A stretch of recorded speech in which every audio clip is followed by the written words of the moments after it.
ಅಂಗನವಾಡಿ ಕಾರ್ಯಕರ್ತೆಯರು ಹಾಗೂ ಸಹಾಯಕಿಯರಿಂದ ವಿವಿಧ ಬೇಡಿಕೆಗಳನ್ನು ಈಡೇರಿಸುವಂತೆ ಕೇಂದ್ರ ಸರ್ಕಾರದ ವಿರುದ್ಧ ಅಹೋರಾತ್ರಿ ಬೃಹತ್ ಪ್ರತಿಭಟನೆ. ಚಳಿಗೂ ಲೆಕ್ಕಿಸದೆ ರಸ್ತೆಯಲ್ಲೇ ಪ್ಲಾಸ್ಟಿಕ್ ಚೀಲ ಹಾಸಿ ಅಹೋರಾತ್ರಿ ಪ್ರತಿಭಟನೆ ಮನಕಲಕುವಂತಾಗಿದೆ. ಮಂಡ್ಯ ಜಿಲ್ಲೆ ಸಿಐಟಿಯು ಸಂಘಟನೆ ಹಾಗೂ ಜಿಲ್ಲಾ ಅಂಗನವಾಡಿ ಸಂಘಟನೆಯ ಮಹಿಳೆಯರಿಂದ ಭಾರೀ ಪ್ರತಿಭಟನೆ ನಡೆಸಿ ಜಿಲ್ಲಾಧಿಕಾರಿ ಕಚೇರಿಯ ಸುತ್ತ ದಿಗ್ಬಂಧನ ವಿಧಿಸಿ ಕೇಂದ್ರ ಸರ್ಕಾರದ ವಿರುದ್ಧ ಆಕ್ರೋಶ ವ್ಯಕ್ತಪಡಿಸಿದರು. ಪ್ರತಿಭಟನಾಕಾರರು ಸಾವಿರಾರು ಸಂಖ್ಯೆಯಲ್ಲಿ ಜಮಾಯಿಸಿ ಕೇಂದ್ರ ಸರ್ಕಾರ ಅಂಗನವಾಡಿ ಕಾರ್ಯಕರ್ತೆಯರನ್ನು ಖಾಯಂಗೊಳಿಸುವಂತೆ ಒತ್ತಾಯಿಸಿದರು. ಕೇಂದ್ರ ಸರ್ಕಾರಕ್ಕೆ ಹಲವಾರು ವರ್ಷಗಳಿಂದ ನಮ್ಮನ್ನ ಖಾಯಂಗೊಳಿಸುವಂತೆ ಬೇಡಿಕೆ ನೀಡಿದ್ದರೂ ಸಹ ನಮ್ಮ ಮನವಿಗೆ ಸ್ಪಂದಿಸಿಲ್ಲ ಎಂದು ಕಿಡಿಕಾರಿದರು. ಪ್ರತಿಭಟನಾಕಾರರು ಹೆಚ್ಚಿನ ಸಂಖ್ಯೆಯಲ್ಲಿ ಸೇರಿದ್ದ ಕಾರಣ ಕುಳಿತುಕೊಳ್ಳಲು ಸ್ಥಳದ ಕೊರತೆ ಉಂಟಾಗಿತ್ತು. ತಕ್ಷಣ ಪೊಲೀಸ್ನವರು ರಸ್ತೆಗೆ ಬ್ಯಾರಿಕೇಡ್ಗಳನ್ನು ಹಾಕಿ ಪ್ರತಿಭಟನಾಕಾರರ ಸುರಕ್ಷತೆಗೆ ಅನುವು ಮಾಡಿಕೊಟ್ಟರು. ಆಹಾರ ಇಲಾಖೆ, ವಕೀಲರ ಸಂಘ ಹಾಗೂ ಸರ್ಕಾರಿ ನೌಕರರ ಸಂಘದ ಆವರಣದಲ್ಲಿ ಕುಳಿತು ಪ್ರತಿಭಟನೆ ನಡೆಸಿದರು. ಪ್ರತಿಭಟನಾಕಾರರು ಮಂಡ್ಯ ಸಂಸದರು ಹಾಗೂ ಕೇಂದ್ರ ಸಚಿವರಾದ ಎಚ್.ಡಿ.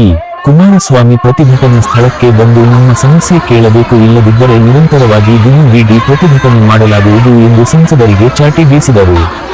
ಒಟ್ಟಾರೆ ಜಿಲ್ಲಾಧಿಕಾರಿ ಕಚೇರಿಯ ಸುತ್ತ ಮಹಿಳೆಯರು ಸರ್ಪಗಾಳಿ ಹಾಕಿ ಯಾವುದೇ ವಾಹನಗಳು ಹಾಗೂ ಯಾರು ಕೂಡ ಹೋಗದಂತೆ ದಿಗ್ಬಂಧನ ಹಾಕಿ ಪ್ರತಿಭಟನೆ ನಡೆಸಿದರು.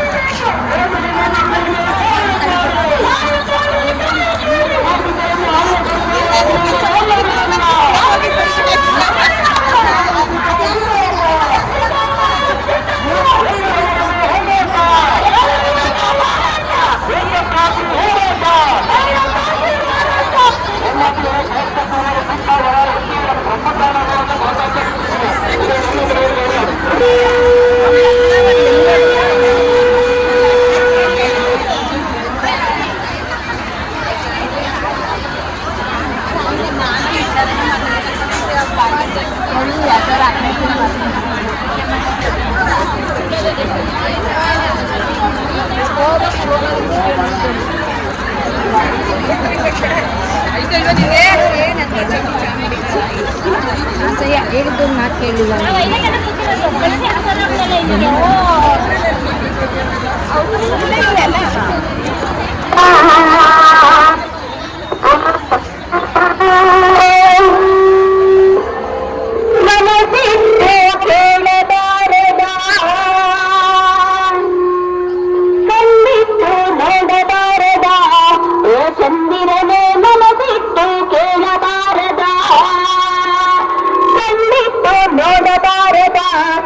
ಚಂದಿರನೇ ಮನಬಿಟ್ಟು ಕೇಳಬಾರದ ಬಡವರ ಉದ್ಧಾರ ಭಾಷಣದಲ್ಲಿ ಮಾಡುತ್ತಾರೆ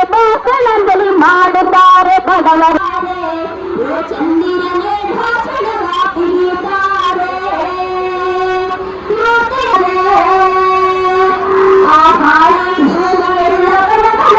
ಅಂತಾರೆ ಬಡವರದೇ ಅಂತಾರೆ ಸುಳ್ಳು ಸುಳ್ಳು